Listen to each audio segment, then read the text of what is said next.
Morning, everybody. It is the 30th of May, 2026. Again, I seem to say this every damn week, but where the hell did the year go? Anyhow, we are coming off of the Memorial Day weekend. It was a very much better year this year. Normally, folks are walking around talking about thank you for your service or happy Memorial Day. Not neither one of those are appropriate for the weekend, and I'm grateful that was only one person I think said that to me, and I pulled her to the side, and let her know that there was a difference between Memorial Day, Armed Services Day, and Veterans Day. So no, this that was not a joyous occasion. It was a good weekend though. Spent it in Florida, as I said last week, and did some things down there that needed to be done. Worked on some more guests.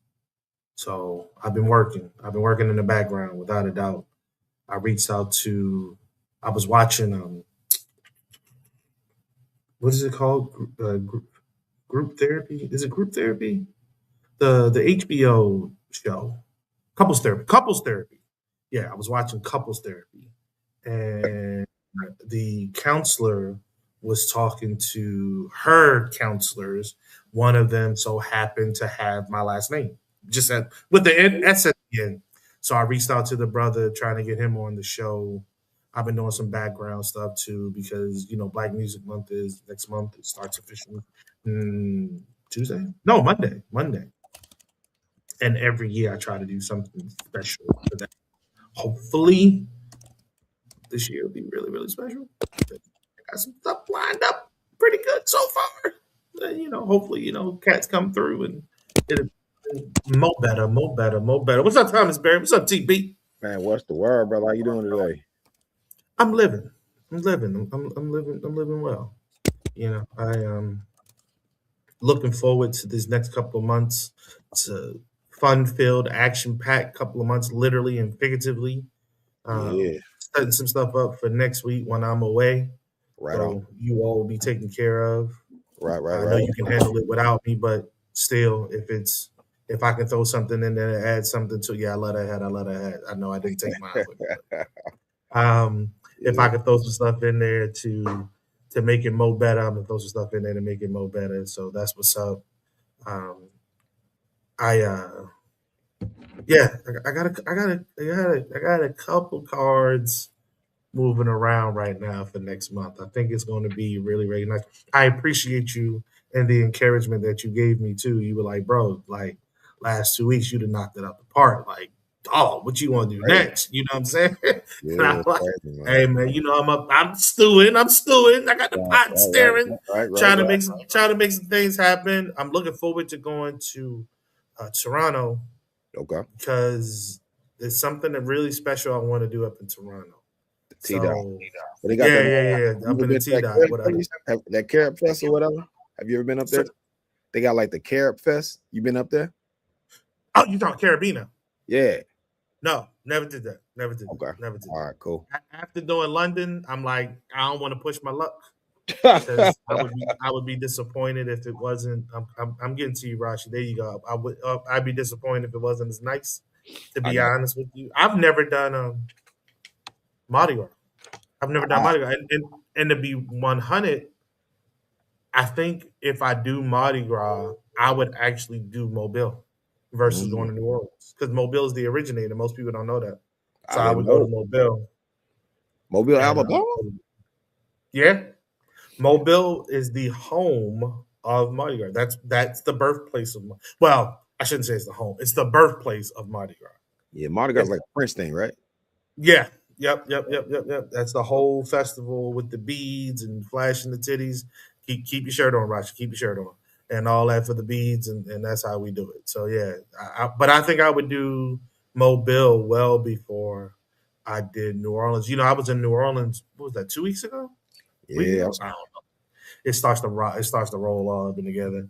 And as I'm driving around, I'm looking and I'm like, this is why I don't come down here for Essence. This is why I don't come down here for Mardi Gras. Like I know there's no freaking way. First off, if you've never been to New Orleans, It's a very nice city. You never been? All So, right, bro, so I'll yeah, tell you let's why. talk about that. Okay, let's talk about that. Okay, okay, let's talk about that. But anyhow, it's a nice city. It really is. It's not the most driving friendly city if you don't know where you're going.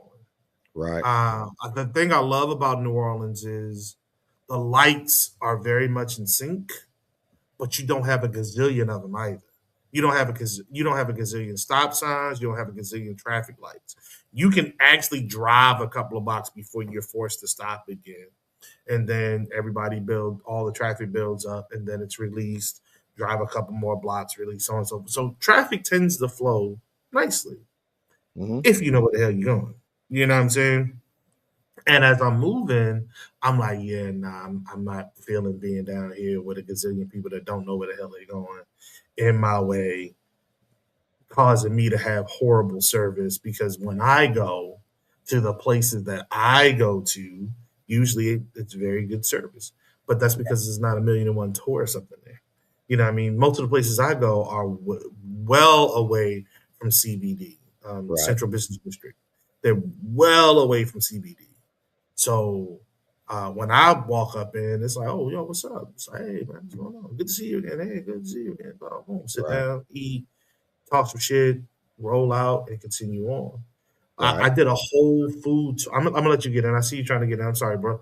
I did a whole You, food tour when I was down that monster. Like as soon as I touched ground, I knew where I was going. I needed food, and I needed New Orleans food. that vegan A joint, huh? right, That vegan joint. I saw you on TikTok. I saw you on TikTok. man. You on TikTok. That food there, boy. Yeah. I ain't get my dinner spot out. I'm not giving it the dinner spot. That's not true. Spots, because I don't get them out. The dinner spots are reserved for me and family. I will give the breakfast spots out because I want people to support Maryland and the French Quarter Market at Meals from the Heart. I want people to support Chef at the vegan spot without a doubt. The dinner spots, there's enough people to go there already. They don't need the support. I'm keeping them to myself. You know what I'm saying? Without a doubt. Because when I go, I want to be relaxed. I Right, right. want to be loose, if you will. I got So you. yeah, definitely. Hey, Sister Rosh, how you doing? Morning to you. She got her release papers. Y'all saw that. I'm just She listening to fresh the out. big. That's some of the big baggedest shit I've ever heard. I'm not gonna It share is. where the It is. good food is at night. They don't need Nope. no more people. I need to be Nope. able to eat. But that's Hell some of no. the that you sounded like oh boy. Uh, you sounded Mr. like the Chinatown. clumps. Look, that's crazy. Oh, Mr. But Plum. I Look, am free. I am free, y'all. And it wasn't easy. They tried to come for your girl at the end there, but yeah, parents calling. Don't nothing kill me like a conscientious parent on the last day of school. That shit be ooh. killing me. I call your motherfucking ass all year. Tell you he levitating, pulling hair, drawing his A's upside down, throwing the lunch, cussing me out, kicking the smaller kids. None of that registered until the literal 23rd hour in the 55th minute. Motherfuckers talking about, can you come in and have a meeting with I wouldn't fire me. Fire me. I wouldn't meet with this. Yes, I'll be happy to meet with her the first day next year. Send them on back. Run it back. Run them back. Run them back. Just like that. And I'll have her be the first meeting I do next year. But other than that, man, I actually it was an exciting year for me because I became a real teacher. I'm a real boy now. And so the money was a little different, not much different. But the residuals of what I did are going to happen now. See, because now I'm about to be paid without work, and I have never had that. I've never had that pleasure Congratulations. before of being laying there, and then looking up and the money be there. I do miss that So part of it. Do miss I that. did. I did. I ain't even look. I ain't even asked for real estate. Do I have to keep turning in a time card? Like, how that work? The money just keep jumping on the card or what? But I'm gonna call and ask that because I have never been paid without manual labor before, and It so disappears. If you got direct deposit, it's just gonna come to you like it did back. boy, don't talk to me like that. That shit getting me warm in the chest. Ooh, Listen, boy, okay. hey, I missed them summers, man. I'm telling you, when that money was just, ooh, man, listen. And then Hey. they come talking about, won't you just do these last 21 days of summer and you could get your check and get your check.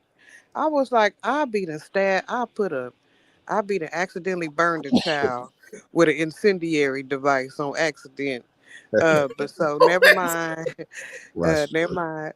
Cause we gotta, and that's something we gotta talk about when you need to stop doing your job for a little while, so that you can do your job right. Sometimes you actually gotta stop so Yep. that you can keep you. And you be thinking, but you had the summer, but you get spring break. Them be catch ups. Them don't necessarily be decompression packs. Them Yeah. is catch up packs of time. And so now it ain't nothing to catch up with but shoot, laying on one side, seeing if I can flatten that side out, rolling over on the other side, trying to see if the other side will get cool. And that's all I'm doing now. I don't even have for a long time, yeah, I've had an agenda in the summer. Last summer or the summer before that, it was going somewhere with my son, traveling with my boy. Yeah. My How's he summers, doing? Wow, that was a deep breath. well, see, because see, the neighbor, I remember I was telling you the job he got was too good, and Hmm. I know that don't make no sense. I know I was saying his job is too good. He had a salary. He had a grown man's salary job, Yeah. and I some in my heart knew that yes, it was a joy worker. You don't know a joy worker job. Joy worker jobs are jobs you give. It's a training internship job for the youth. That's what we call joy worker jobs here in Kansas City, because that was the name of the port program when they first introduced it, trying to get us off the street and trained. They Okay. had whatever industry it was would offer up a certain amount of jobs, and the youth would. Okay, so I do believe he had one of those positions.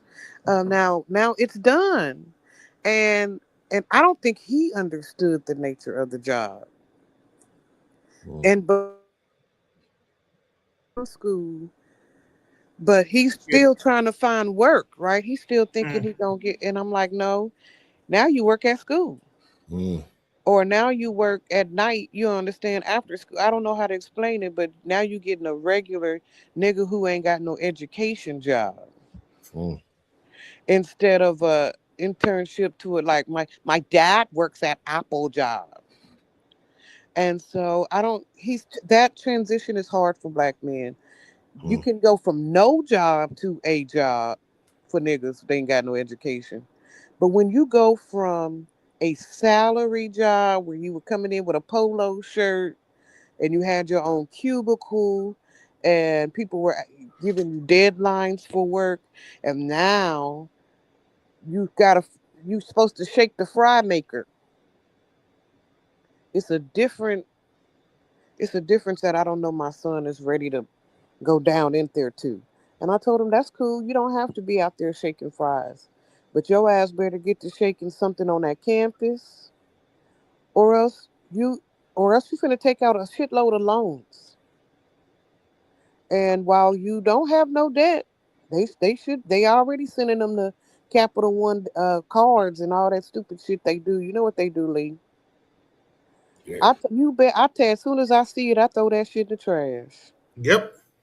Cause I will not have you out here pillar to post on this fry worker job trying to figure it out while you in school. That's the whole point of of us living right here where we live right now. And so he's in transition, y'all, but it's not for the worst. He's on his way to school. Yeah. It's just he did the cart before the horse real quick, and Mm. Right. now he back walking next to the motherfucking horse, trying to figure out. Why is that court in Where did front I of go the? wrong? Yeah, what that damn court doing up there? And I'm like, the cart was a good thing. You see what it is you need to do. You understand business ethics. You know that you can't show up in musty in them pajamas. And that's something for today's youth to tell them they can't go to work musty in their pajamas. That's an actual thing. So, he know he just got to figure, what he going to do for money out after he enrolled. And I'm trying to support him. I done gave him a few, other uh, joy worker job type businesses, but them other joy worker job, Brother Barry, they don't want you to go to school. They assume the reason why you need a trade is because your ass you can't go to school. You can't learn conventionally.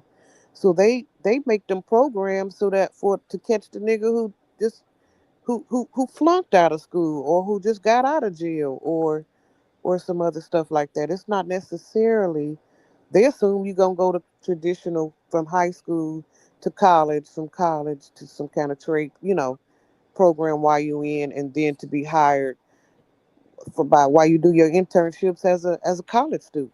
That's what my son's track is. But that's not what they offering. They offering, hey man, get off your ass and out of your mama's basement. Come learn HVAC and how to work for the water department. And I want him to do it. I want him to do HVAC and work. I mean, I don't have. I'm a teacher. I'm not a motherfucking NASA. I am a scientist, y'all, but I'm a low level scientist. I never did attempt to cure cancer. Okay, and so with my son, I'm telling you, yes, you are a genius. So you're a brain, but you also need to learn how to fucking work the HVAC system. I don't know how to explain it, but I know that he don't want to he don't want to be no regular dude. And I'm a regular ass person. So I'm looking as a regular ass person at a person who's capable of doing like your son, right, Brother Barry? Surpassing me. I'm looking at a brother who is capable of definitely surpassing me educationally and for hiring. My son could probably make the amount of money I've made in my lifetime in the next 10 years if he Okay. wanted to. But that so I got to look at him instead of like I'm done, like my hands are open now. I don't hold on to him or I'm just looking cuz he's got more power than me eventually. But yes, I'm free. I'm free running around That's in what's these up. streets, brother. That's what's up. Um, to recap something that we started on, or to dive back into something we started on. I'm glad Rodney's on too because I really wanted to talk about this while Rodney was on. I wore my hat the vast majority of the week. Air Force veteran hat. Rodney, I don't know if this is true for you, but some of the looks I get from people as I walk past them with that Air Force veteran hat are very interesting to me. I think most people are accustomed to us, African American male or female, serving in the Army, even serving in the Marine Corps, okay, even the Navy. Something different about the Air Force. It's one of those things. I caught this just the other day too. I caught this guy look at my hat, then he looked at me, he looked at my hat again, he looked at me, and the look that he gave back to me was, damn, how he do that? You know? And it got me to thinking. And that this will really bridge us into our discussion for today. A lot of people out here are stuck on coulda, shoulda, woulda. They are very quick to run up to you as a service member and say, "Hey man, thank you for your service. I was going. There's a whole lot of I was goingers, whole lot of I was goingers." But these are the same mofos that are quick to talk about we the people, don't tread on me. The government's doing this, the government's doing that. How you know? What did you do? Where have you been? What have you actually seen? What are you having drilled into your head every day that you can never talk about to anybody? What secrets are you sitting on for a minimum of 50 years? Because that's what the contract says, minimum of 50 years. And then by year 20, 23, somewhere along that line, they come at you and slide you another piece of paper and extend it another 50 years. You know what I'm saying? And you're like, oh, okay, no problem. And then again, year 20, 23, 27, maybe, we're going to extend that for another 50 years. And you got to sign that paper. Because if you don't sign that paper, some other shit going to start to happen. So, you need to sign the paper and you keep it moving. But again, these are things that, as a young person, because remember, they get us young. No one prepares you for crap like that. No one prepares you to be in a situation where folks are threatening your livelihood, your life, your stability, whatever that may look like for you, every day. And it comes from a point. I'm sorry. It comes to a point where it doesn't have to be pointed. It's just understood. That's tough. That's tough to live with. You know. Um, but yeah, as I thought about that in context of Memorial Day. So we all know Memorial Day started because of some black folks. South Carolina, Black Union. I think they were. I can't remember exactly what they were. They troops? Were they actually troops or were they just survivors? They were just black people. Some escaped slaves, and some free. There you go. So they dug up a mass grave and interred those in the mass grave, the Union soldiers who fought for their freedom, interred them and gave them a proper burial. Thousands upon thousands upon thousands of people came out to participate in this celebration. There were black children, hymns sung, prayers given, and at the end, there was some food because we gonna eat, and it was a celebration. That was the beginning of Memorial Day. It wasn't labeled Memorial Day at the time, but that was the seed. Just like we taught Thomas about the seed for um, Mardi Gras being in Mobile, the seed for Memorial Day started in South Carolina. And morning, brother Marlon, how are you? What I, what I, how I put these two things together. I'm sorry, I know I stuttered. How I put these two things together is and was the contributions of Black folk to the freedom of this country, to the upliftment of this country, too often is overshadowed, overlooked, underrepresented, and underappreciated. Last thing before I let you all jump in. In Florida, I ran into a black full bird colonel, and this brother was full bird back in the day. He did intelligence back in the freaking 60s and 70s. So I'm talking back in the day.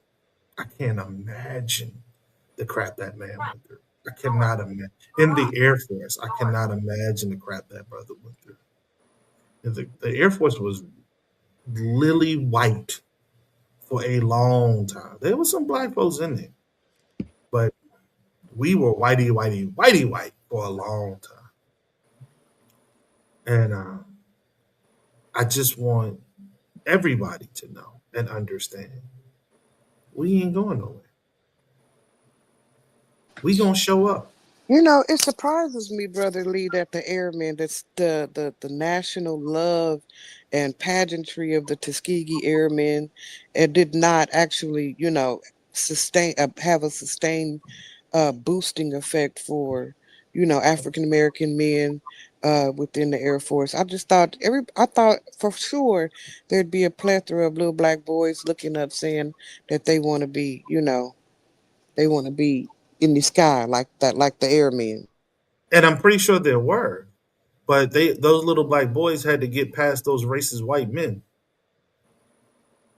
And remember, the Tuskegee experiment, they tried to shut it down.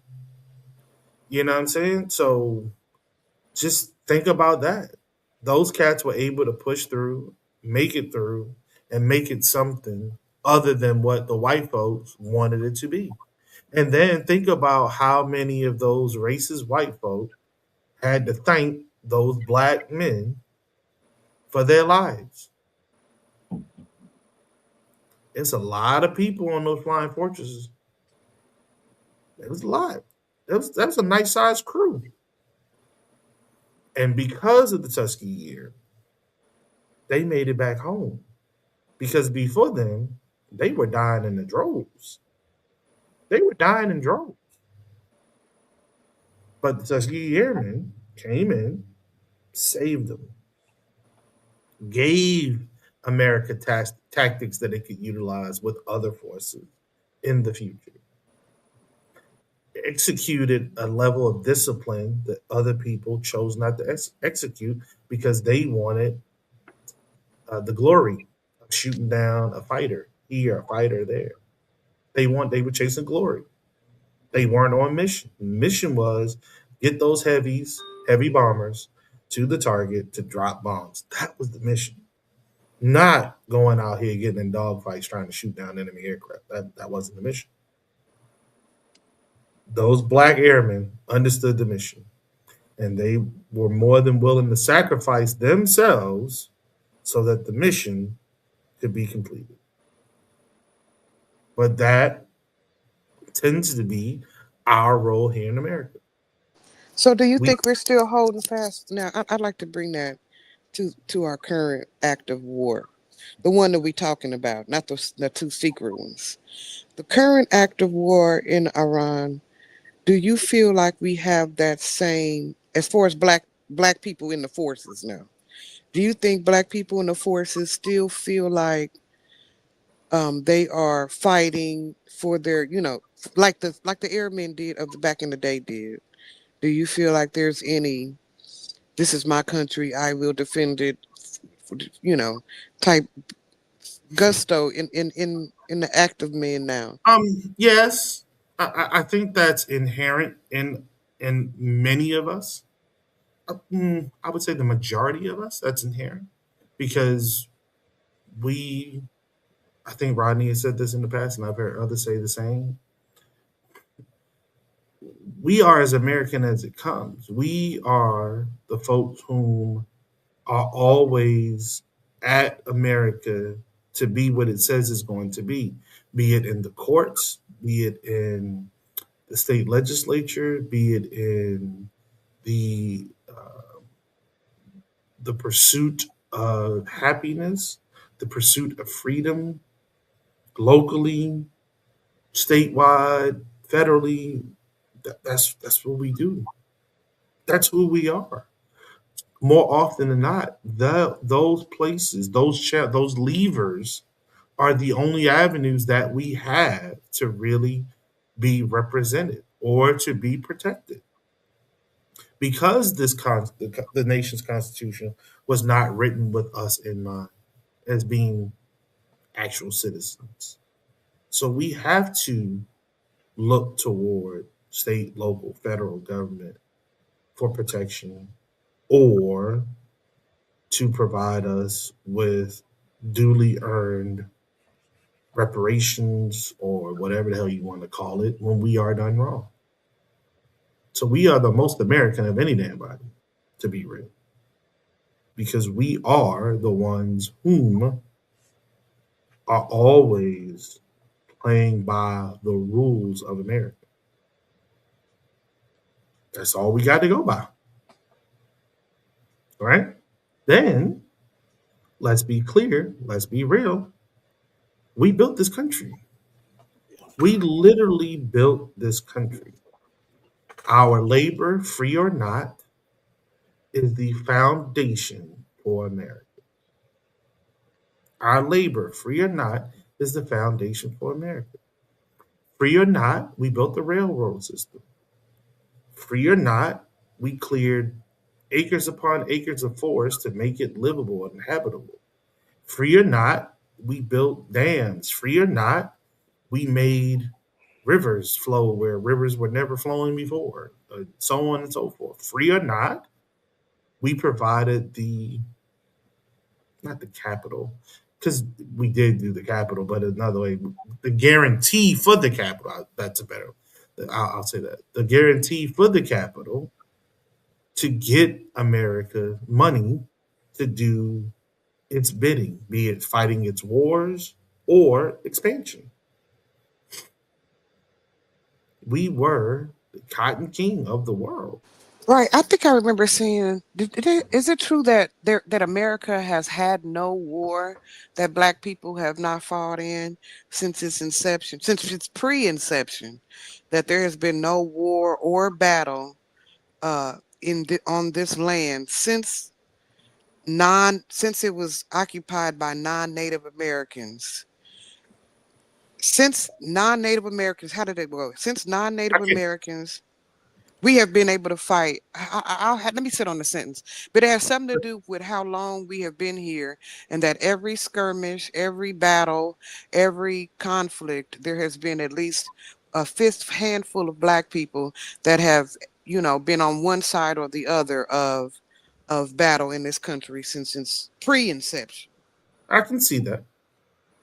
I can't speak on that for certain for sure because I haven't done the research, but I I, can see I that. I can speak on it, and yes, it is true. There is no conflict that this country has had that African Americans have not participated in, and it wasn't always because African Americans wanted to fight, but sometimes had to fight, um, and always were exemplary. Keep in mind that the first person who died in the Revolutionary War, for a few folks out there who still don't know, was a Black man. And heck, even the war for Texas's independence, Black people were involved.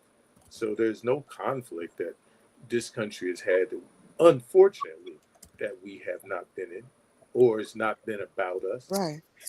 Because they said even down there in Florida, when it was the Spanish, that even the Spanish brought Black people. And so when it was an argument between the Spanish trying to clear the land from the natives down there in Florida, even that we were even helping the Spanish fight the natives for the land that they had down there in 1590, not 1619.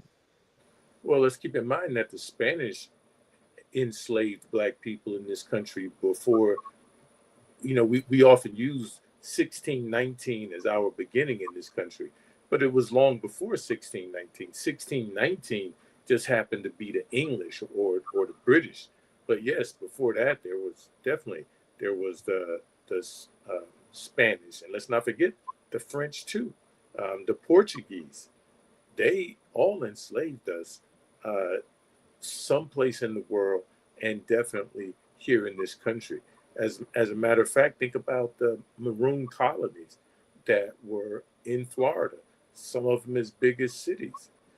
Think about the fact that the Mississippi Delta people, along with escaped African Americans, are the ones they made a movie about with some blonde haired white dude, a man called Horse.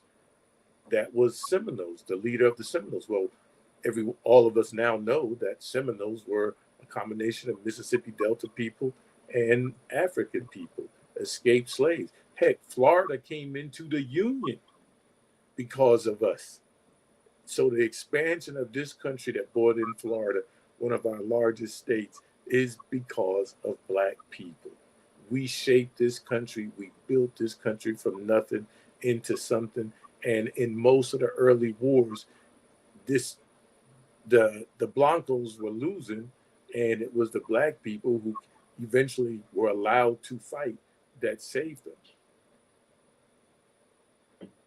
Speaking of the others that enslaved us, the Pope's apology for the Catholic Church's role in slavery. I didn't see that one coming. I don't know. Um, if it landed as heavily as it should. I agree with you, Rodney, because the news cycle actually changed an hour later. It's like, whoa, whoa, whoa. We can't have that. Let's throw something else out there real quick. But it was impressive that he actually did it. Again, I never saw it coming. I didn't think he was going to do it. I didn't see where it served a purpose in the moment. But I gotta pay more attention to this Pope. He might be a little different. Yeah, he might be a little different. Well, he is black. Yeah, yeah. Well, I mean, Obama was black too, and Obama didn't do shit. And we'll keep that moving. But Well, yeah, man. he was pressured into this because of that stink with the UN. You understand? When we went up and when we went in front of the world and tried to get them to agree that it was bad, so bad to do a complete genocide on a group of people, and everybody was like, "Huh? What? Yeah, no, yeah, that was bad." And then the people who could really pay because they did the work, they was like, "What? Huh? Nuh-uh. What?" And so somebody had to say something, or else the world, because we already going back into that sentiment in the hearts and minds of some white people, the world would have been like, "Oh man, well, let's run that back. Nobody said that was wrong. Let's run it back Mm, one more good time." So somebody has to stand. If I get up and say, "Hey, it's wrong to kill kids," and nobody say nothing, eventually even Disneyland or somebody got to say, "Yeah, no, that wasn't right," because if nothing else, if we start killing kids, it won't be no Disneyland left. Let's start right. the people with the vested interest in it. Well, even though the Catholic Church don't necessarily have a vested interest in apologizing, they know better than to sit there after making all that money and stuff and just to be like, "Huh, what they say?" They know better. They know better. So he was pressured. He was pressured by the United Nations. He was pressured by the people whoever pressured the United Nations, because I'm pretty sure they didn't initiate the pressure themselves. So yeah, that was a weird thing to do. However, you have to know that was something somebody made him do, in my opinion. You said something interesting. Well, you said a couple of things that were interesting. I don't see who would have pressured the Pope, to be honest with you. Like the UN. Are you saying because they released their statement that he then felt pressure to release his statement? Is that the premise of your statement? Well, yeah, I mean, you cannot get okay, the United Nations is global, right? And Correct. so is we're talking about global entities, we're talking about people with reach within the nations, yes? So Hmm. one of them who has power, UN got power. They don't, we don't like to listen to them. We be giving them the mush, but they do have power. And we asked them, he said, was it wrong what they did to us? And they said, yes, it was wrong. But when they got up there, they couldn't get everybody in the meeting to say, no, it was wrong. Yes, it was wrong. Mm, Well, if you cannot get the world to agree that it's wrong to kill people for long periods of time, then you can look forward to that behavior rebutting itself, reseeding itself, and popping back up again in a very uncontrolled way. At least back in the day, it was right. just machine guns. We could control it. We could shoot at them like they were shooting at us. Well, now, if there's going to be some underground, some other stuff being used on us, if we do not actively denounce that it's wrong to kill niggas. Like you gotta get out there and say this is wrong, or else it's back on. It's back on. It's Mm. back. It's not Miller time. It's nigga time. So let's know that somebody told the amount of flack he gonna get alone for just saying that all them papal bulls from back in the day was wrong is gonna be in meetings for the next year with all them big fat dignitaries of the Catholic Church trying to explain to them why he even said it. Trust me, he got some flack. So he would not have, in my opinion, marched willingly into that conversation had he not either had somebody within the Catholic Church supporting this endeavor, and or somebody, another global entity pushing him, saying, okay, it's cool. Y'all killed niggas. Well, Nah, it's our turn now. I think that was his mama and them because he is black, so I think that was his mama and them. Like, now, boy, what I done told you now, one of his, as they say in the South, one of his aunties in his ear, like, what you gonna do now, Charlie? What you gonna do now? You been talking all this stuff all this time. You know what I mean?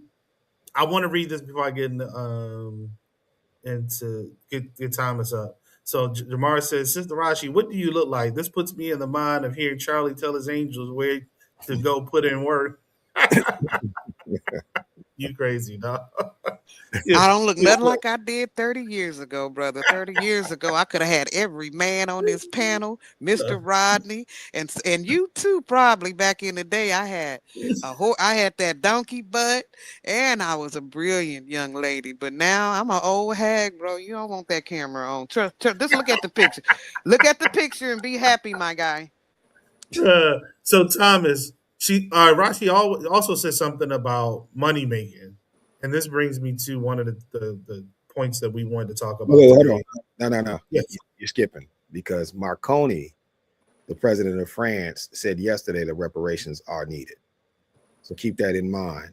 And I'm going to say this: our problem in this country is everybody else is serious about it except us. We're not serious about the conversation. We've used it to actually beat up the Democrats in a lot of situations, but when you start seeing the Pope signal the conversation, then the president of France have that conversation, where do we fit in that conversation, especially at a now when someone is putting out a $1.76 billion slush fund for reparations for white folks, and our conversation is not about reparations for us. See, that should automatically trigger our conversation about reparations as a collective level. And I would ask, where's that litmus test for Republicans at this point? With that being said, I also want to point out, like you said, that the Pope is he's part African American, and so I don't think there'll be any backlash. I think what the church is looking at and what everyone else is looking at is that the world is in trouble right now. The financial markets may not be able to sustain this president. And I don't think Americans are taking it as serious as they will have to after this Creedon is gone, because it's a problem. Yeah, I mean, it gets paused for white folks because what they're showing you is that they have the dexterity to go through it, and they don't care what other people think. See, we care too much. And you see this in every avenue where black folks are in charge, where we could have done something, and we should be watching and looking at what's going on. And I'm ready for another black president. I am. I'm ready for another black president. I'm ready for another black president to get in there so we can say, no. He gave that 1.7 points. He get that 1.76 billion dollar slush fund for reparations to the Jan Sixers and to the rest of his goons. We need to go ahead and get that reparations to us with no apology whatsoever, because white folks have shown us that this is what they can do. Now, here's the thing. Here is the $25 trillion question. Where is our attention span at? Where's our attention span at? Oh, I sound like a robot, huh? Yeah, it's a backlash. Both Yeah. of us are. All right. You all hear me clearly? Yeah. Yes, you're All clear. right. Yeah. I don't know why. Rodney, will you mute 1 second? Go ahead, Thomas. I think See that's what it. it is. Nope, it's something else in the system. Hold on, let mute again. Let Thomas talk. Let's see what happens. Go ahead, Thomas. All right. Can you hear me? It's still a little choppy. It's a technical thing. We just got to push through because we try to be here forever trying to figure this one out. Yeah, that's StreamYard. You know why Julian Macron is talking shit? He owe down like Pookie Toms. He owe down like Pookie Berry. This is bad. Rodney, you on mute. Try you.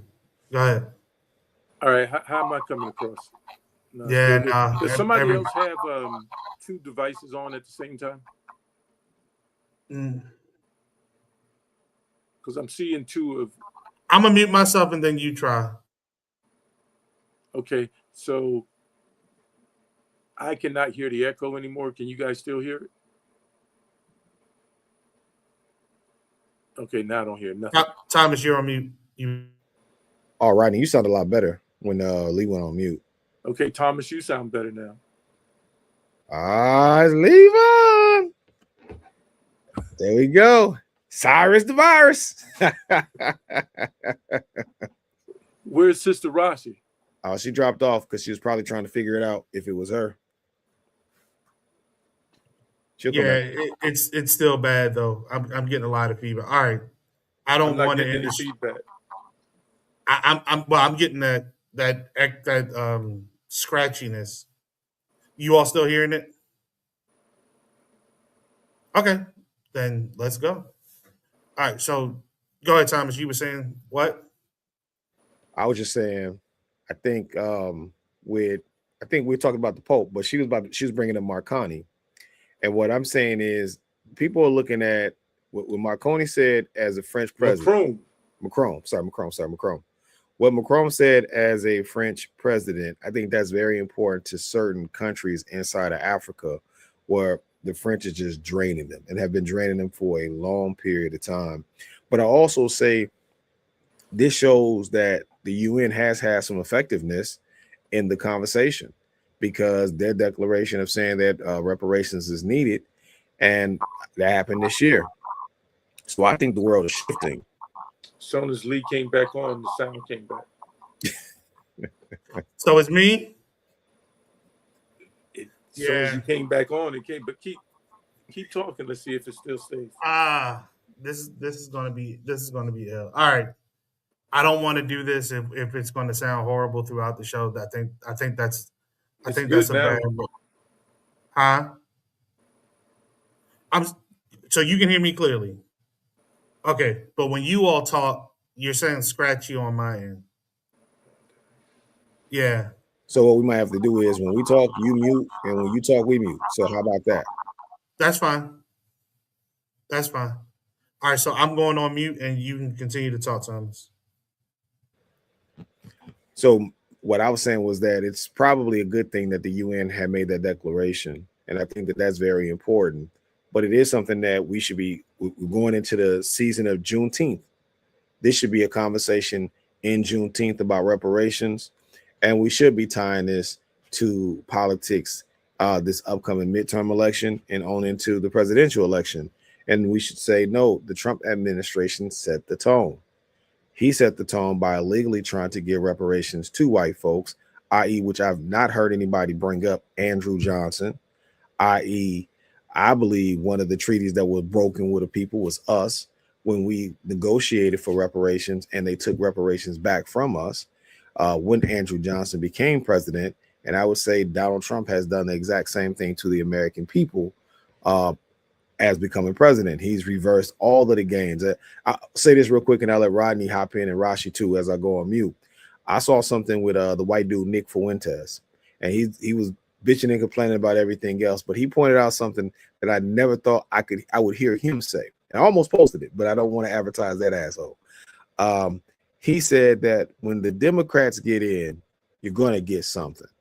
You got Obamacare, then you got the infrastructure bill with Biden.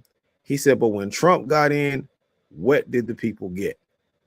He said, you got this big, beautiful bill that's giving money to the corporations, but what did the people get? He said, you don't get nothing voting for the Republicans. And he said that you can go back and he said, just go look at the hallmark traits of the Democrats versus the Republicans. Now, listen, this is Nick Fuentes, who we know is a racist, who we also know is former MAGA. But that come to Jesus moment, I guess the pockets are getting tight, right? The pockets are getting tight. And so with the conversation that he's having, and this is where I get mad with Umar and Rashid, with Tariq, and even my girl Yvette Carnell. Fuentes, them, and the folks on the right, they are, I would say, falling on the knee, admitting that they were wrong. Those black pundits have yet to fall on their knee and say that they were wrong how they attacked Kamala Harris. They have not said that whatsoever. As a matter of fact, they want to be able to criticize Trump and act as if they didn't tell you to not vote for Kamala Harris, or to ask you to stay at home, or whatever the case may be, to start talking about making greens inside of a bathtub, or whatever that we wanted to start doing at that point that we thought was important. They don't want to fall on that knee. And I just find it interesting that the white folks who are former MAGA folk, and even Candace Owens, they are now saying I'm wrong, where the black pundits are refusing to say that they are wrong at all.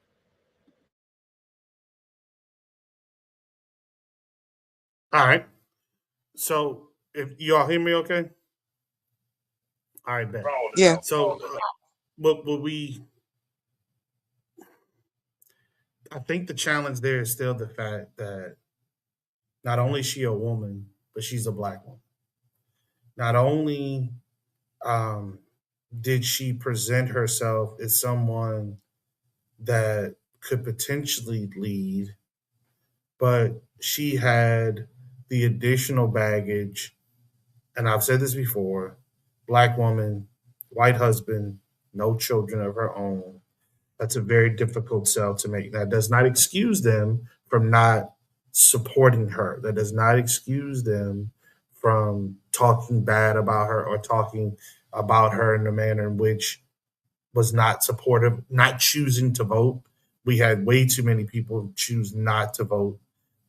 We ain't got time to play those reindeer games. If nothing, hopefully this election, the past election, I'm saying, taught us how important it is to get out to vote.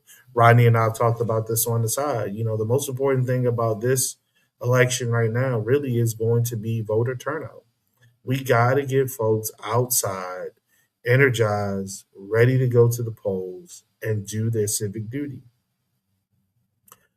It should not be this hard to vote, meaning the hours, the times, the places, the fact that the Republicans are pushing against voting by mail, though Trump votes by mail because he does not live in Florida. So I don't understand that part. Um, but what we need to do is focus our energy, our attention on energizing folks, helping them to realize that they got to get out, they got to get up, they got to get to those polls, push that button, pull that lever, fill in that circle, whatever the hell you do, where the hell you live at, because God only knows what you do now. Um, but that's what we need to do. Even in this redistricting fight, this is all about voter turnout. It doesn't matter what your district looks out. If vote turn out and they vote the opposite way, that district can go right back to what it was, if not more than during the next elect before the next election. But folks have to get up, get out, and vote. This is not the time to sit down and complain about what you don't have control over. You have control over your person, and your person being willing to get up, get out, and vote. And this is what we need folks to do: get up, get out, vote. It's that damn simple. Nothing more, nothing less. You gotta get out, you gotta vote. Rodney?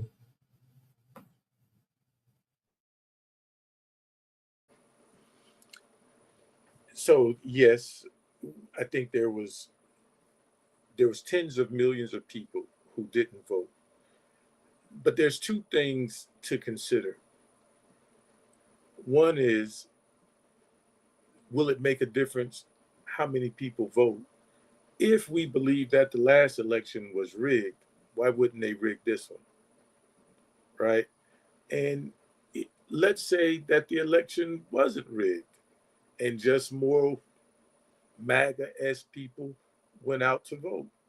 Well, this time in Texas, because Jasmine Crockett lost her primary to Tellerico, There's a bunch of black people in Texas saying that they're not going to vote.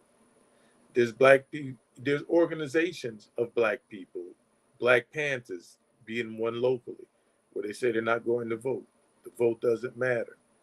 One of the reasons why I did the event last week with our attorney general was because I didn't think there was enough enthusiasm with the campaign to cause people to go out and vote for our next governor.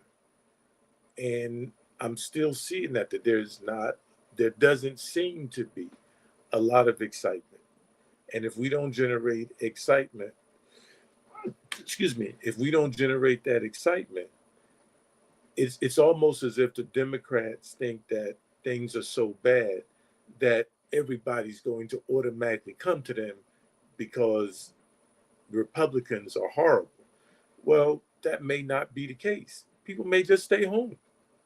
So, or they think if they just talk about how bad things are under 45, that'll push people out. Maybe they should talk about how good they're going to make it and the things that they're going to do to make it good, the things that he's done that they're going to undo. Maybe they can talk about how he's demoralizing the military, how he has his vice president saying, "You can't boo me," him getting the silent treatment at the military graduations he's gone to, the fact that he's subverting people in the military to MAGA. When they were blowing up ships in, I believe it was the Caribbean, how that's a war crime. But we let him slip on that war crime. So if we let him slip on that war crime, are we letting him slip on the war crimes that's going on in Iran? What about the ones that we're facilitating in Gaza? So the Democrats need to do more than just be on the ballot. They need to come get this vote. I'm a nonpartisan. Are they even talking to me? Now, in a way, I'm forcing them to talk to me, but I realize that I might be the exception instead of the rule because I'm putting myself out on Front Street. But everybody's not doing that. So the Democrats have to do more. And to be quite honest, we have to do more to make the Democrats do more. Because if we don't, if they just go status quo, business as usual, they're going to let these so-and-sos get off for destroying this country, for kidnapping people, brutalizing and victimizing people, and for causing businesses to go out of business, especially small businesses. And the greatest heist in the history of the presidency is going on right now, right in front of our faces. But let's also remember that possibly the greatest transfer of wealth in the history of this country is taking place in rich people getting poor people's money. Now, the question for me is, and this is what we had at the gathering last night, is how much pain do American people have to take before they're willing to do what Thomas Jefferson wrote in the Declaration of Independence, when you have a dictator or a leader that is unfit?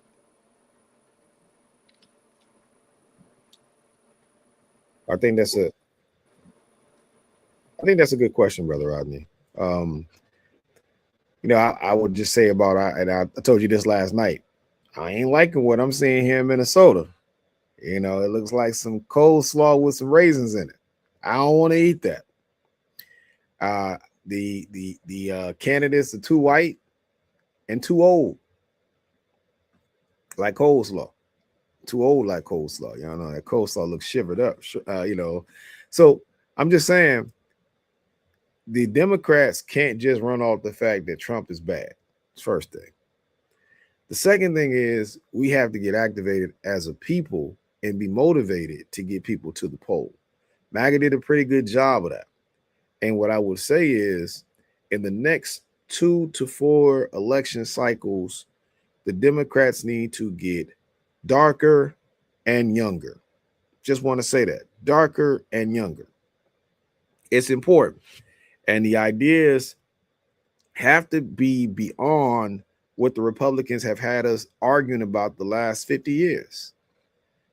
Abortion, Abortion rights always come up. Public education, they always mad at the schools. They're mad at the social programs until you give the billionaires some money.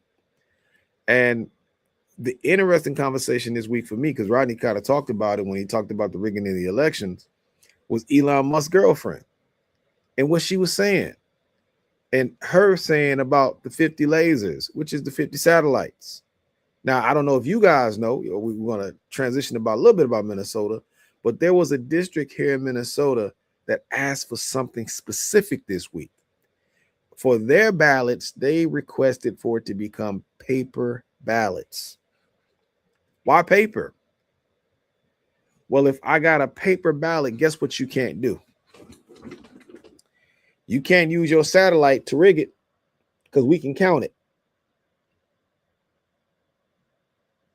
How do you beat a cheater? See, if you cheat me in digital, if I go analog, what you got now?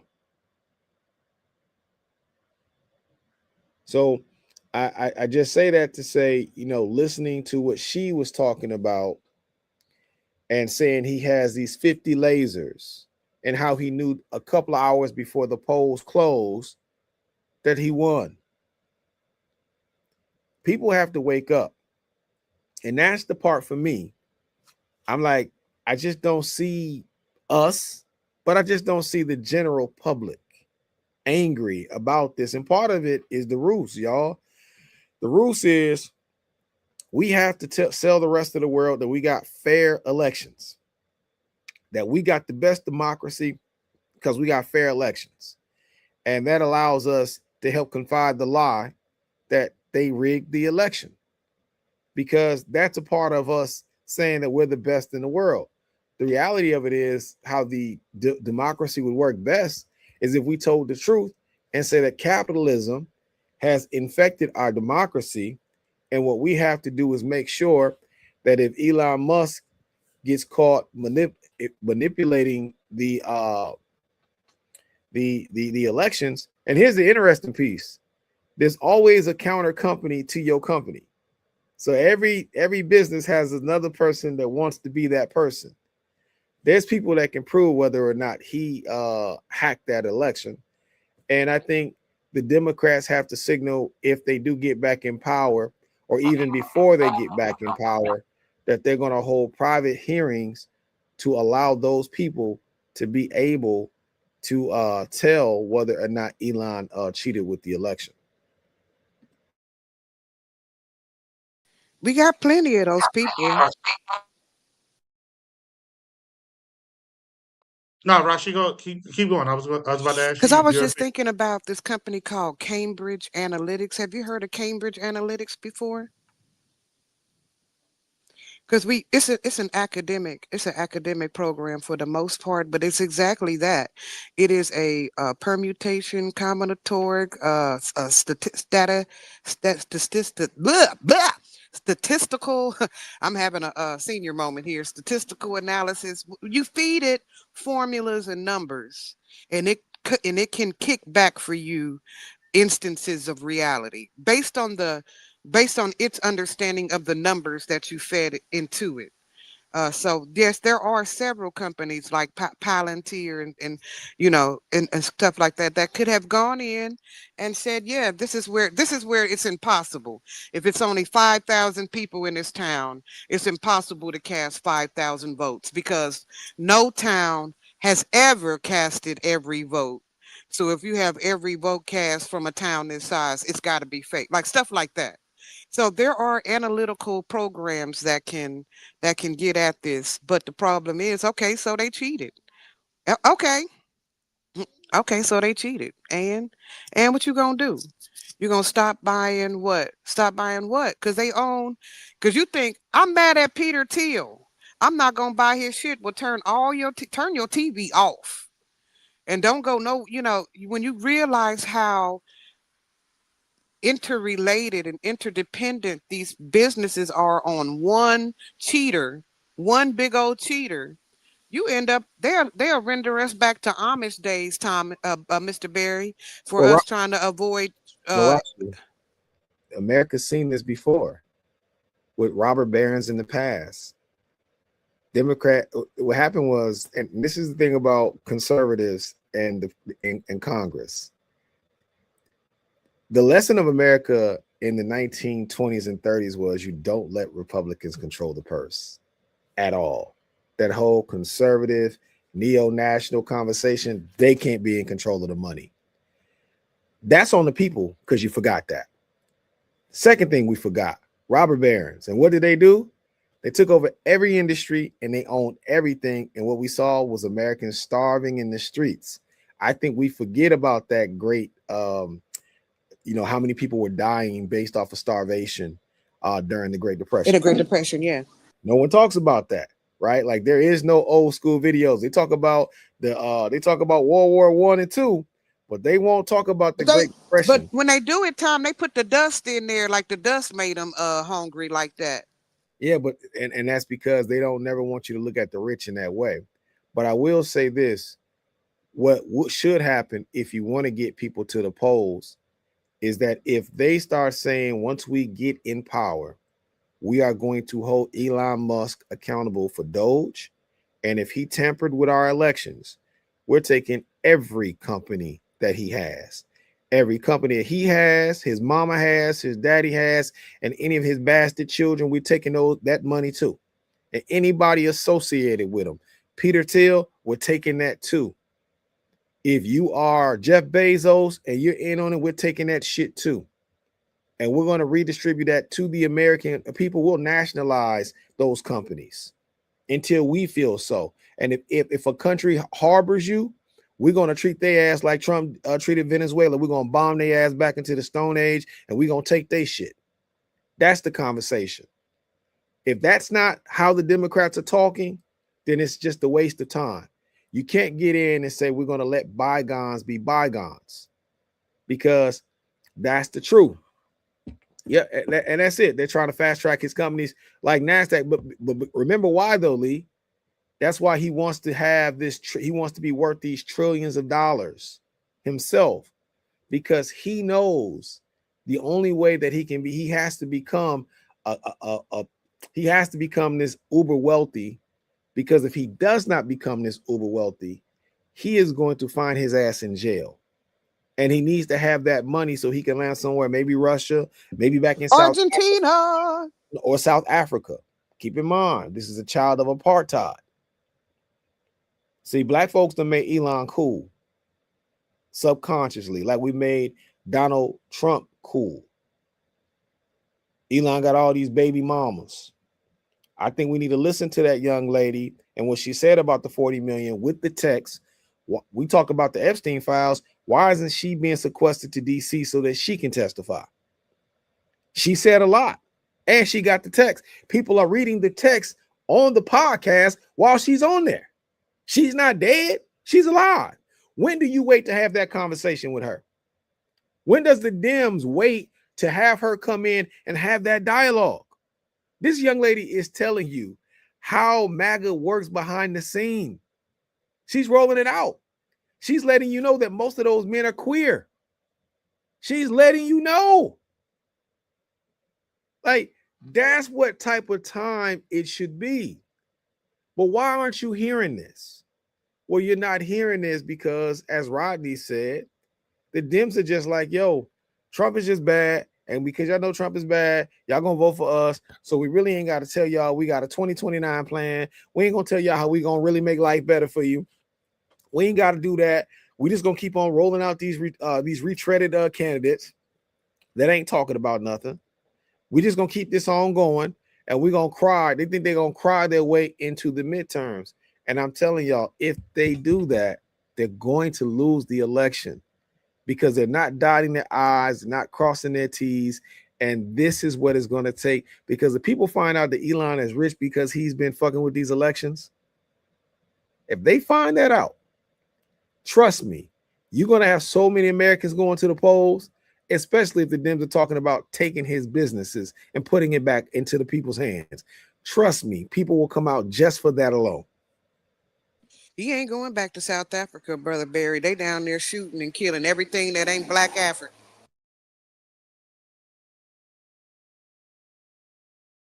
I forgot I was on mute. No, they coming to America. because Trump just granted some more folks passage to America. Pam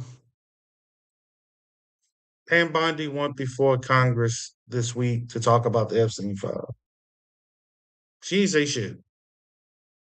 She didn't recall. I can't remember. So it was announced a couple days before that she had cancer. I think that was a damn smokescreen to give her some type of cover. Her coming before Congress with the damn bandage on her neck and all. You say this crap. It's like Trump walking around with a full ear now after he got shot in the ear. Now, Rodney, how you regrow an ear? I'm trying to understand that. So you got shot with a high powered round, but you regrew your ear in no time. Ain't There was none of no his covering it, but assassination attempts been on the up and up. Every time they try to kill this nigga, they bring out the bubblegum crew. And I just want to know how many times we gon' particulars like it ain't like America don't corner the market on assassins. We got one of them on every block. If they don't kill nobody but their own kind. So, but what are we doing here? Why are we actually wanting somebody dead? We're actually we're looking and saying, who gonna kill this nigga? Who gonna kill this? But it ain't right. What we do need to do though is recognize this.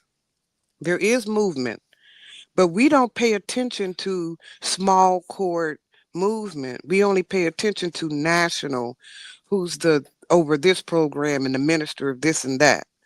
But if we were to have a show or to at least find one who's saying, well, here in the state of Nevada, these are the things being shaken down. We got this motherfucker out the seat and we putting this person in the seat. Or what we need is a comprehensive report. Not even maybe not district to district, but definitely uh to more than one city per state, where we're showing what is happening on the judicial level, what's happening with the state reps, what's happening, who's the new senator, whether or not they are a transgendered senator or not. Okay, that's a joke for another day. But what we need to know is what is actually happening on those forefronts so that we can say whether or not we gaining ground or not. Because we're moving and shaking. We getting some of these fools out the chair. But the problem is we don't know because I'm not privy to what's happening in Minnesota. Minnesota could have just put in the new dude, right? But I don't know because we're not sharing our news that way. So what I would like to do for this show is try and do a deep dive on someone who is going for the best of their journalistic capabilities, state to state, to see what. Now, some states you don't even have to worry about. Some states are Montana gonna be Montana, right? Right. So and you know, Idaho literally is just going Idaho. But California, Texas, Nevada, even, hey, I'm excited, Missouri, and some of these other places, they are shifting, but we don't understand the shift. We don't know that there's going to be a precedent here set at this court that can ricochet throughout the rest of the nation. So one of the things I look I'm gonna tell forward you to why we don't doing. know. I'm gonna tell you why we don't know though. And this is where Americans have to make the sacrifice. Get your ass off social media and start back watching the news. That's the problem. You don't know But which anything. news, Thomas? Which one? Time out. Time out. We got to stop with that.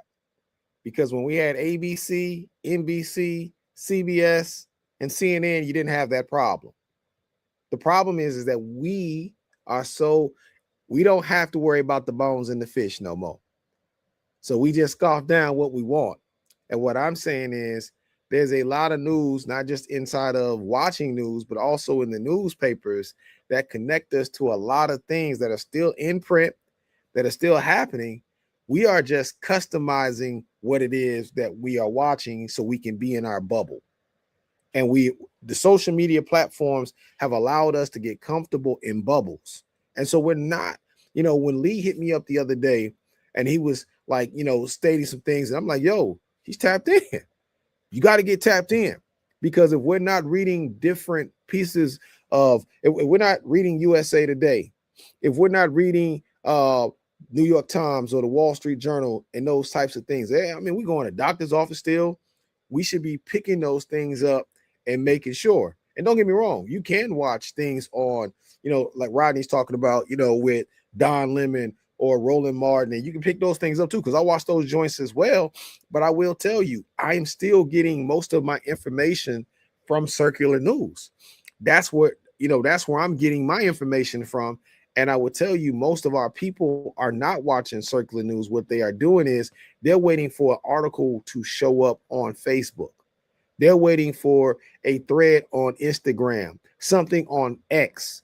That's Truth Social, which is Trump's platform. That's what we're waiting for. And I will tell you, that has caused a bottleneck in information, a true bottleneck. Go ahead, Lee. Oh, Rodney, you can stop typing and you can talk because I okay. wanted to get your points. So Al you were talking Jazeera. about we are the Mm, journalists. I agree. We've been told that quite a few times that folks learn more from us in the 2 hours that we're on than they learn all day on week, which is one of the reasons that we are here. Rodney, what are you hearing from your end? Well, so it's kind of a combination of Brother Thomas and Sister Rashi, is that people do need to be more engaged with information, with news. Information is king now. And if you're not in the information loop, it's like you're losing money because that is the currency, is information. And people manipulate it for or against us. And what we're seeing now is MAGA has. Did you know that 60 Minutes fired their people? 60 Minutes is one of the last hard hitting, deep diving, long forms of journalism. And poof, it's gone. So a trusted news source, maybe, if not the most trusted news source, definitely one of the major remaining ones that was left, was 60 Minutes for investigative journalism, and it's gone. CBS has a record of, well, good news to way back into when I was a child, but I won't watch CBS now. CNN has been taken over by MAGA. I believe ABC. What is it? Is it Clear Channel? They're taking over stuff. No, no, it's not. Well, anyways, I forget, but it's something channel. But they're taking over news, local as well as national, all over the country. So what people are telling me, people come to the gathering, and this was a shocker for me. But people said they came to the gathering so they could find out what's going on. So I do think that those folks, like us and as well as others, have to be honest arbiters of the news, but have to take our role more seriously as the major news outlets are being bought out and subjugated by MAGA. Then people need to find a trusted news source or sources, and we need to recommend them because they're trusting us. Just like people trust us to find out what judges they should vote for because nobody knows, right? I'm probably going to, 100 votes are going to come through me because people are going to copy my ballot because they trust me. Well, if we are to trust, maybe we need to step up our game for that little portion of the universe that we have. And then finally, the reason why these people are able to buy up these news agencies, A, because they understand the power of it, right? But B, because they have the money. And C, the regulations are controlled by the administration. And going back to your point, most a lot of younger people are getting their news off of TikTok. They're getting their history off of TikTok, as well as still Facebook and others. But it's unregulated, so no telling what they're getting. Going back to Thomas's point, they should also be talking about regulating those social media platforms like news sources and how we're going to bring back honesty and integrity back in our major news sources.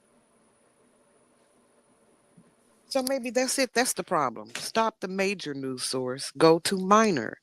Go ahead on and type into the Indiana Bugle and the Kansas City Star and the Nevada whatever.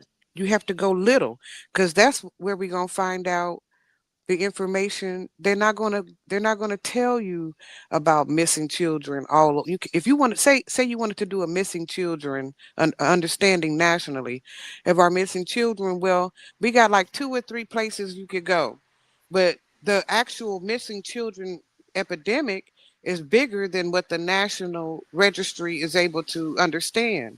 But it's only until you go to Baltimore, and then you go to St. Paul, and then somebody's got to crop up a I don't know. I know what I'm saying, but I know I sound crazy when I say it. It's almost like a band of reporters or a band of journalists that sweep the nation or come together at a particular database or app where they report on shit like how many kids is missing in that town, how many women are gone, missing from that area, how many like Brother Barry, how many people have been shot by cops, or how many, stuff like that, how many people have been pulled over, how many negative and positive interactions with the police. There has to be a report out, and it ain't enough people telling. Like, Well, for real, who out there recording the people who telling nowadays? but here's the thing: the black press is still the black press. We just need more of the black press, and we need, it's like today's show. We can come on every Saturday, but how many people may see us on all our timelines combined and really stop in and figure out what we're talking about? It used to be a time we would stop and watch and listen to each other. We don't do that now. It's something about the psyche of these social media platforms. Like it's sold as if it's all in one. But if you really think about it, the things that used to make America what America was, as far as intellect, social life, etc., these platforms have killed. These platforms have killed. Folks don't even know. Now people are in 40, 50 years old on Facebook and Instagram and TikTok taking relationship advice. How do you not know how to relate at this point? You've been dating since you were 16 years old, and now you're 56, and now you need somebody to tell you what a woman wants. You don't know at this point. You'll never figure it out. So I'm just saying, I agree with what Rodney is saying. I do think there should be some regulation inside of these platforms. And what I find interesting, and I'll land on this one, is that the Republicans, before they got in office this time, they were talking about regulating social media. And that's how they bullied their way into taking over TikTok. And that's how Trump's friends ended up buying TikTok. And the same thing they did with the news. They were bullying the news. And then that's why he got his friends to buy up all of these networks, right? They knew that you had to control the message. The question is, for the Democrats, if you see that that's what their game is to control it, what is your game to take it back and putting it into the hands of the American people? What are you going to do about that? I'm off mute. As you said, they being the Democrats, have yet to even lay out a plan for 2029. So I don't know even, I don't, man, I can't even say they playing checkers. I mean, they might be playing backgammon right about now. I don't know what the fuck is going on. The war report, or I should say the autopsy after the election came out, that was a complete freaking mess. Uh, the fundraising hasn't been there. They're being left in the dust by the Republicans because, to your point, to everybody's point thus far, they are extremely desperate to hold on to power because they know a lot of them motherfuckers going to jail if they don't. I'm sorry, they're thinking a lot of them will go to jail if they don't, because we have yet to understand what stones, if any, the Democrats have to press back against these jokers and get America back on the right track. Now, I don't know if we'll ever get to where we were going pre-Trump, but because I think it's going to take a number of years to get us back right after all this madness, man. Because we really have to look in the mirror and make some hard decisions. We really need to look in the mirror and talk about term limits. We really need to look in the mirror and talk about oversight, put oversight back into place. Remember, this cat came in and he gutted the attorney. I'm sorry, not the attorney generals.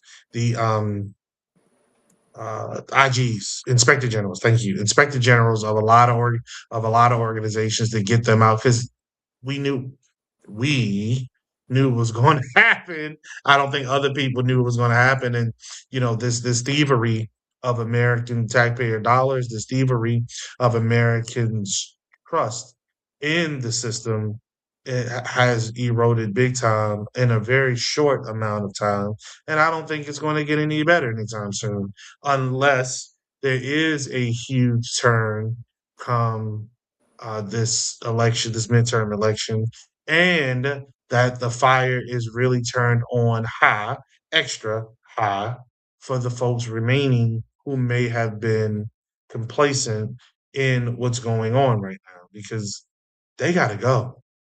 They got to go. Like, we really need to put foot to neck, foot to ass, and keep it moving. Some of these folks got to go. I'm looking at a congressional fight in Baltimore. Tenured congressperson is going up against a younger hopeful. I love the tenured congressperson. Love him to death. Absolutely love him, respect him. We'll support him. But my question to him last when we were together was, who's going to fill your shoes when you decide to sit down? How much longer are you going to go?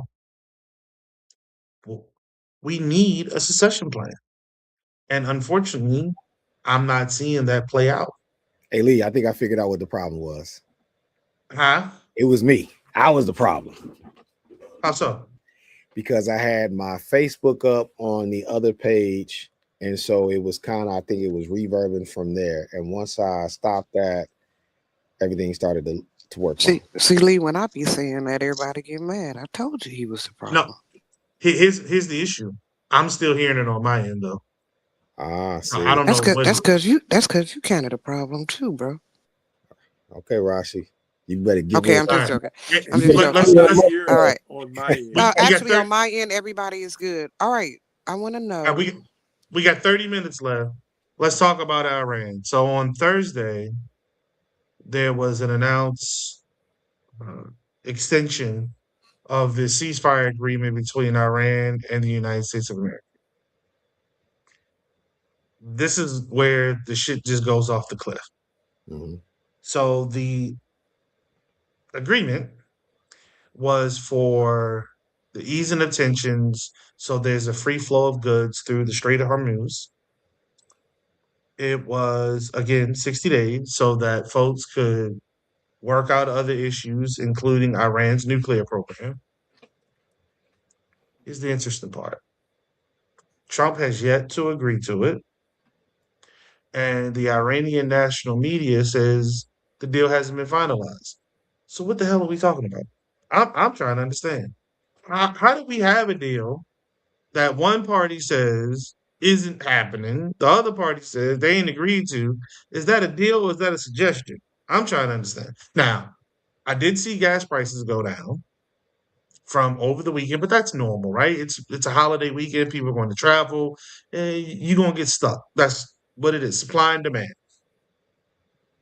The question I have, though, is will they continue to fall or will they continue to hover around the same place? Because this cat is talking about, well, he don't know.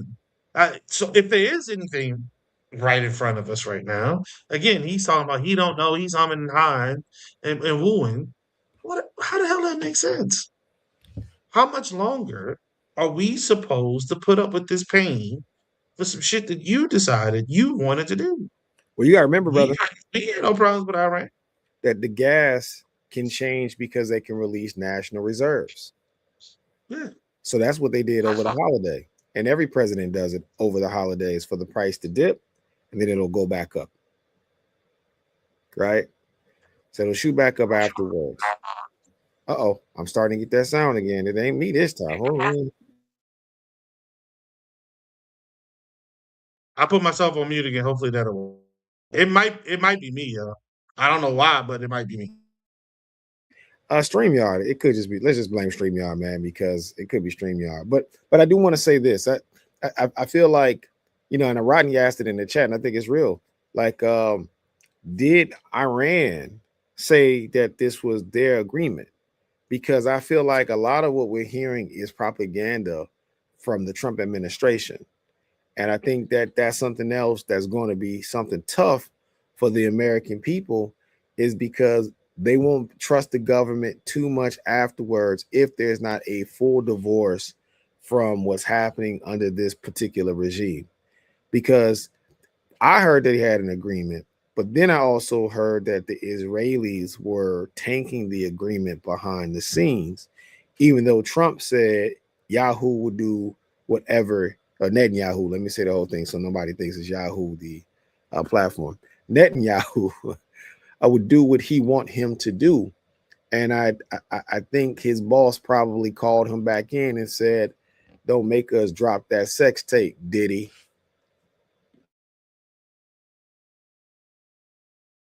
Rodney said, how many times did Trump got to lie before we believe he's lying? Well, we believe he's lying now, Rodney. That's why I said this whole situation was crazy, because there was an announcement that there was an agreement, but then he didn't agree to it.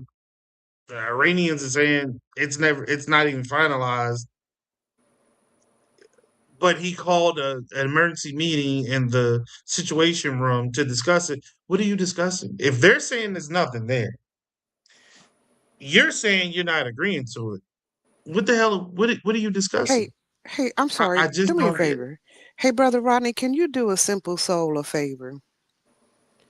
A simple soul is asking, why are we at war with Iran? Just help me out, just like as succinctly as you can. Explain to me, as if I have just had a stroke, why we are at war with Iran. Iran.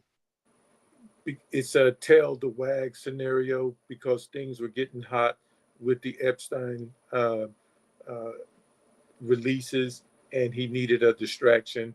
And it was also a way for them to make some quick money because he manipulates the market by lying and saying that the war is over and the market goes up. Then we attack them, they attack us. The prices go up, and then we rinse and repeat. So it's a way for them to make money, and it was also a distraction from the Epstein tapes. Can you give me what are we lying? Okay, you know how you have a fight is because he talked about your mama, or he stole your money, or you have a fight over the property lien. What are we? Okay, now what is our beat? What's the fundamental? What they do? What do they do? What they do? So they didn't do anything except just be there. This again, it was because if you look at what the reason why 45 says he went to war, that he's now not calling a war, that he calls a war, was because of their getting nuclear weapons. Well, there was an agreement already in place signed by President Obama, but because it had President Obama's name on it, 45 couldn't have a black man's name on something, so he ripped it up. And then he says he lied, and can I say that he lied again? He lied and said we have to do this war to keep them from getting a nuke that they weren't getting, that they still don't have, that he said we decimated, that we're saying we still need to go fight to get rid of. So you see how many lies was just told in that one little segment? So we should stop believing the lie, call him what he is, and then remove him from office for lying to us. That's what should happen. But yes, it is a case of the tail wagging the dog, and things are getting too hot for him, and it was a way for he and his family and other rich people to make a bunch of money manipulating the markets. Because he's I've heard in a report quadrupled his wealth. Him and the whatever relationship him and Elon Musk have had, it has quadrupled both of their wealth recently. I think tripled Elon's, and quadrupled our president. And so, Elon, when he takes his SpaceX, when he does the IPO on SpaceX, the estimated evaluation of that is going to be $2 trillion. $2 trillion. One person, $2 trillion, more money than many countries. In and he America, and he we say blowing stuff up. corporation. In America, we say corporations are people. If that stands, there will be no bigger person in American politics, assuming that's not already the case, than Elon Musk. So that means he can buy. If a person has more money than countries, then that means he can buy anything that he wants. Oh boy, they coming for you. So you said something. You said, "Why are we at war with Iran?" And Rodney said, "Well, they're just there, right?" Well, that's true, but remember too, this is about the Epstein files. Israel wanted Iran taken off of the board because Iran has been a thorn in Israel's side as Israel is trying to take over the entirety, I'm sorry, of Palestine. Um, so they needed them off the board. They felt that Trump was playable, so they played him. They flexed him and said, "Yo, look, take your ass over here, do this work, or we gonna release the Epstein files." Because remember, they have the full Epstein files unredacted, and they could leak them slowly and surely, or they could leak them hot and fast. Either way, they chose to do it. They could put it out there, and there are too many people implicated in the Epstein files that are donors, that are high-profile folk whom Trump never wants to come to light. They are his friends. Marjorie Taylor Greene said that. Marjorie Taylor Greene said, Trump called her and asked her to take her name off of the um the vote to allow the Epstein files to come to the fore. And she said no. He's like, well, these are my friends. These are good people, and they'll just be hurt for nothing. It's nothing. It's just a Democratic witch hunt. No, it's something. It's a whole lot of something, and there'll be a whole lot of somebodies that are implicated in these files. So that's why we're at war with Iran. And he also underestimated Iran's ability to defend itself. He thought coming off of the quick raid in um, Venezuela that this would be another little pushover. He could just go in, push him over, and keep it moving because he, like other folks in this country, believe that America's military is greater than anything and anybody. Now, it is greater than most, without a doubt. We have a very strong military program, but we have been shown before where we fall short. The Vietnamese showed us that we fell short. The North Koreans showed us where we fell short. There are folks out here whom are so convicted and convinced of their stance, whatever that is, they are willing to take whatever pain we are willing to give them in order for us to leave them alone. And again, the North Vietnamese did it, the North Koreans did it.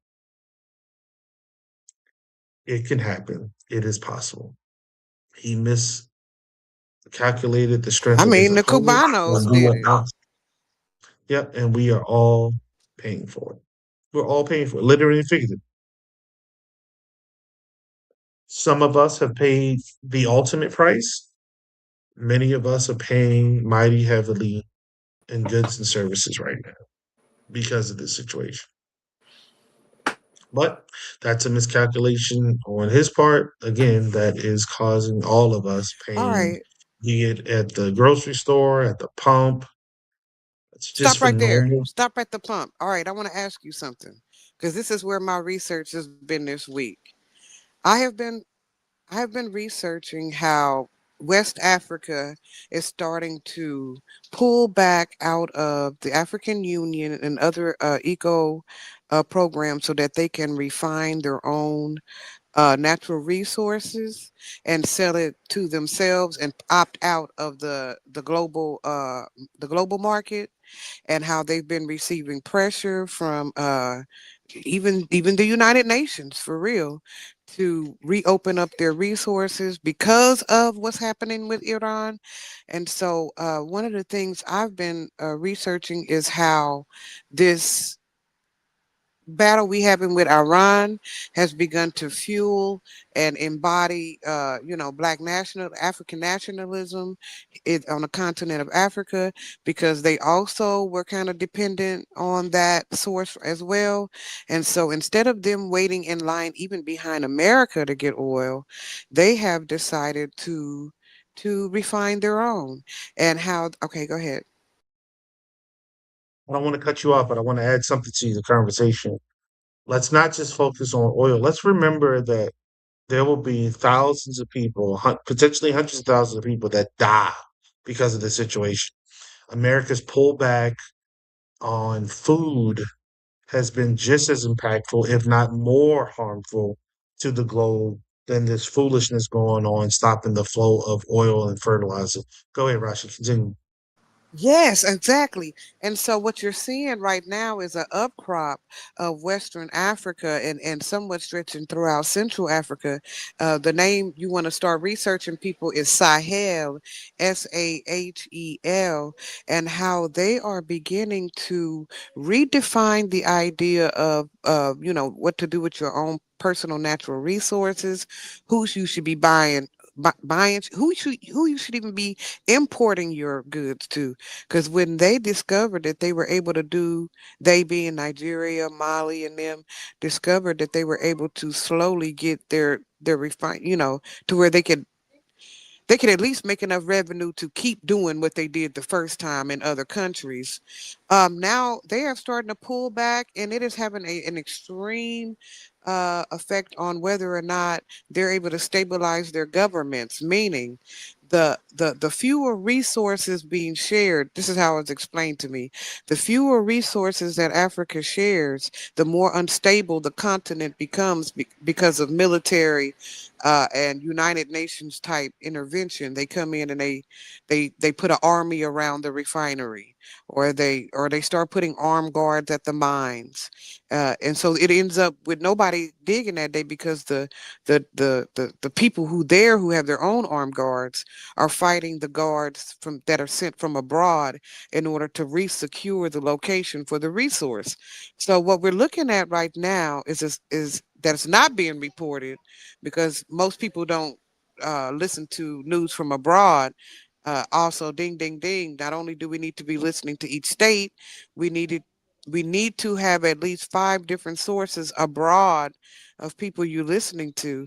I happen to, and so what I'm getting is that there is an extreme fight over natural resources right now, and that people who are doing the work of uplifting the nation by using the resources, refining them, in that local region, they are getting pushback from foreign interests, and it's causing the military to have to kick in with technically commercial business. Technically, it's a commercial business. It hasn't been 100% nationalized, but in order to nationalize it, they send in the military, right, to protect it from foreign interests. So that was one of the lessons I learned today, and it was quite fascinating to see it in real time. If anybody's interested, you need to start searching names like Dagate, Ibrahim Torre, and Sahel, and some of the other businesses happening abroad that will let you understand that while we sitting stagnant here waiting for votes, abroad they are actually fighting for their national they're still fighting for their natural resource independence. But be careful. This happened in the 60s and the 70s, and they will drop a plague on them that they cannot protect themselves from if they want that land, if they want those resources. Rodney is very right. They've already released Ebola again. Oh no, And it'll get worse than Ebola. It'll get worse than Ebola, and that's part of it. I the one thing that I'm careful with, and reason why I don't prop up what happens in West Africa a lot is because I know, especially with this madman in the White House and the access that they have to bio weapons, they could pretty much cripple an African country overnight if they want to, by starving them out and then planting diseases inside of those countries to break their momentum. And so when you start seeing Trump bomb Nigeria, that lets you know that they already have an eye. They can say that, you know, they're doing this to fight back terrorism or whatever the case may be. This is an excuse to be in the proximity to make sure that those countries don't get too much of their own particular freedom. So I hear what you're saying, Sister Rashi.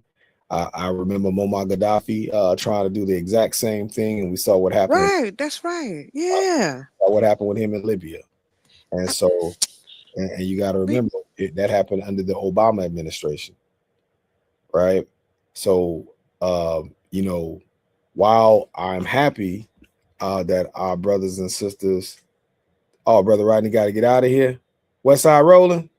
All right, West Side rolling, brother. West Side rolling. uh, Rodney got that phone call. He got to go. yeah. All right, so we got 13 minutes left. Can I talk about George Floyd Square for a second? Yes, that's exactly what I wanted to go to. Thank you. So, you know, we had the 6-year anniversary of George Floyd last week, and my beard is nappy, by the way. Jesus Christ. I'm telling you, this is what happened when you're up till 6 o'clock in the morning because you can't sleep. I was up so late, I baked the cake. Anyway, what happened at George Floyd Square last week, I do want to speak on it because I was happy to be out there, and shout out to Agape and the people out there on the square of Agape. Man, they're just good people, man. But it wasn't the same turnout as it was last year. And I think a couple things are happening that I want people to understand. Hey, you know, Memorial Day was the exact day that George Floyd died, by the way. People wanted to know why they were doing it on that day. That's the anniversary of his actual death 6 years ago. The other side of it, too, though, is that I feel like a lot of people inside of the city of Minneapolis and the Twin Cities, I don't know if it's losing its steam, and I don't think that's about George Floyd. I just think people have a hard time, like we were talking about all this other stuff, Lee, the attention span. Like the attention span is so, you know, like, but then if we go back in time though, at 2020, did we not go like to Mike Brown? Right? Freddie Gray? Yes. Sandra Bland. Tamir Rice? Philando Castile. So Yeah, Alton Sterling. And the names go on and on. They just, you know, the dude they just ICE just massacred, you know. So what do you Too many. Too many folk lost their lives unnecessarily because white folks wanted their comeuppance. And that's the only way you can look at it. There's nothing else. None of the names we just named were causing harm to anybody. These were just folks living their everyday life. Every last person that we just named was just a person living their normal life. And that life was interrupted and ended because of interaction with a racist white person. Period. Point blank, period. Nothing more, nothing less. and the new Be it dude, that person, be it that Chud, person donning what's his a name? uniform. Chud. What's the new dude's name? I'm sorry. Please tell me that new dude be champion now. Chud Choi. What's his name? It's a white man with a mullet that everybody's talking about. Chud the Builder. I Chud have the no idea. Builder. but You don't know what I'm let me talking about? let me finish my thought. They ran into someone who ultimately was the beginning of the end of their life. Unfortunately, and none of them, again, were posing any harm or danger to society as a whole. None of them. And unfortunately, they all lost their lives. It is um, a not just a stain. I'm with you, Rashi. I'm trying to grab the word. It is a reminder. There you go. That's the word. It's a reminder of just how frail America is when it comes to dealing with black folks, whom are just living their lives, whom are just going about their business. But for whatever reason, there's a certain sect of people in America that always believe that they have the right to challenge our life, liberty, and pursuit of happiness. For again, be it you wear a gun and a badge, or you just wear a tracksuit, or you wear a suit and a tie, or jeans and a shirt, or shorts and a polo. It doesn't matter. At some point, all of these folks lost their lives because they ran up into a racist white person. That's it. I'm not saying all white people are inherently racist. I'm saying they ran into a racist white person. And because of that racist white person's makeup, their mindset, all of these folks that we name lost their lives unnecessarily. Unnecessarily. So But shouts out to all of them. let- Rest in peace to all. I'm gonna let you get in, Thomas. I'm sorry. Rest in peace to all of them. Hopefully, we can get better. Hopefully, we will get better.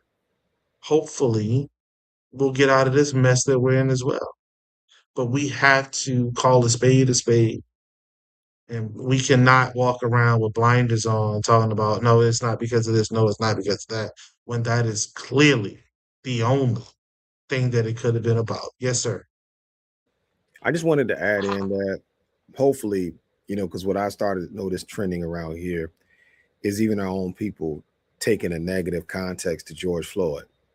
And I want to say this: George Floyd didn't volunteer to lose his life. Someone took his life. All of this shit online about was he high or not high? And listen, due process, he still had a right to. That's just what that was. All the white folks saying, did he kneel or whatever? Listen, man, that's all a bunch of BS. And keep in mind, these are the same people when Charlie Kirk got murdered, they wanted us to have sympathy for Charlie Kirk. That should be extended both ways. But more importantly, with our own people, we should not start looking at folks who have been wrongfully done by the system and we start taking chunks out of these people's names and legacies because once again, he didn't volunteer for it. His life was taken by a racist man. And that's just what that is. And, don't have to be a relative for you to have empathy for a person or have sympathy for a person. I wish we go back to the days where we didn't talk ill of the dead. That's why you've never seen me say anything negative about Charlie Kirk, because I just don't speak ill of the dead. With that being said, I want to salute George Floyd's daughter because out of everybody, she's the one who's lost her father. And she was robbed of that opportunity of going to prom and having her father see her in a beautiful dress and going down and getting married and having her father give her away. That was stolen from her. And so when I see all these jokers online saying all of these things, don't make it about the money, black people. Don't make it about the attention that the Floyd family is getting or the memorial's getting. Don't do that. And last but not least, those folks at the circle, work together. The city has granted Agape the space. Man, work with Agape and you guys sit down at the table and hammer that out. Stop acting like black folks can't get in a room minus white people and actually work out an agreement that makes sense amongst us. No big I's, no little U's. Don't allow your disagreement stop you guys from being able to have that moment of owning something that will make the community an example that we can duplicate throughout the metro. So that's my last piece on the square. Oh, and by the way, this may be the last year too that they may have the memorial if they open back up the streets and they don't figure out these things. Rashi, what you got in closing? Well, I want to let everybody know that the summer is going to be hot. The world is coming to the United States. We host FIFA this year. So just be ready just for the world to be here in our home. Secondly, I would like to thank you, brothers, for staying informed and active in the streets, bringing journalism to this show that people can learn from. Number three, I would like for parents out there to know that the next 2 months are on you. Whatever your local educator receives in August or September is going to 100% depend on what you do with that child in the next 2 months. If you put them in front of a screen and ignore them, we will receive a child who is incapable of doing the standards that the state that you pay taxes with is saying must be done.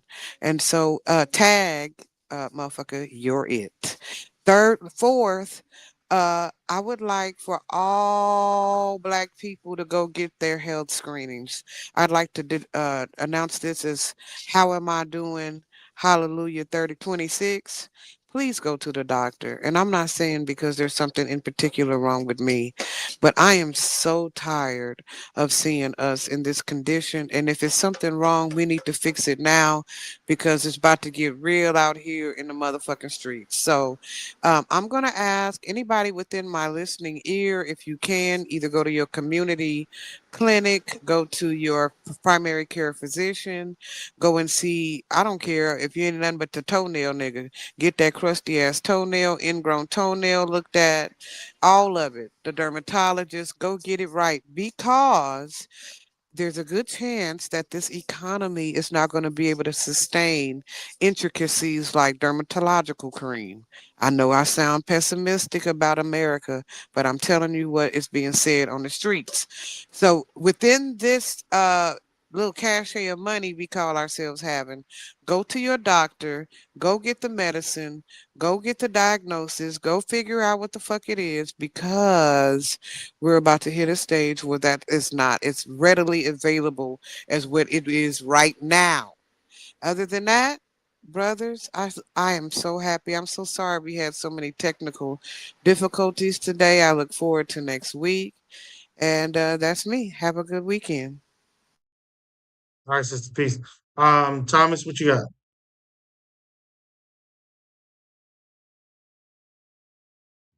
You're on mute. I just wanted to salute Brother Lee and Brother Rodney, man. They have been, listen, man. I'm telling y'all, entrepreneurship has been kicking my ass. I was on a knee yesterday thinking I need to go back to work, man. This shit is for the birds. Fuck all this. But I realized as soon as I said it, somebody hit me on the call and I was like, man, do you really want to go back or do you want to go ahead and step through this door? The important thing is it's always good to realize nobody does it alone. And we have to learn that in this society. No one does it alone. You may be on the podium accepting the award, but it was other people that got you there. Somebody made a sacrifice for you to get there. Somebody put a word in. Somebody donated some money. Somebody loaned some money. Somebody bribed some people in to get you up there, but you're up there. And don't forget when you're up there to thank the people who helped you get there because we don't do it alone. Thank you, brother. Look, y'all, I'm gonna make this real short and sweet. Thank you all for listening. Thank you all for watching us. Continue to follow us on TikTok, Instagram, Facebook, etc. Hopefully, you all have a great weekend. This is the commemorative weekend of the attack on Black Wall Street in Tulsa, Oklahoma. And you never forget that. Please don't ever forget that. 125 years ago. You all be good. You all be safe. Until next week, family.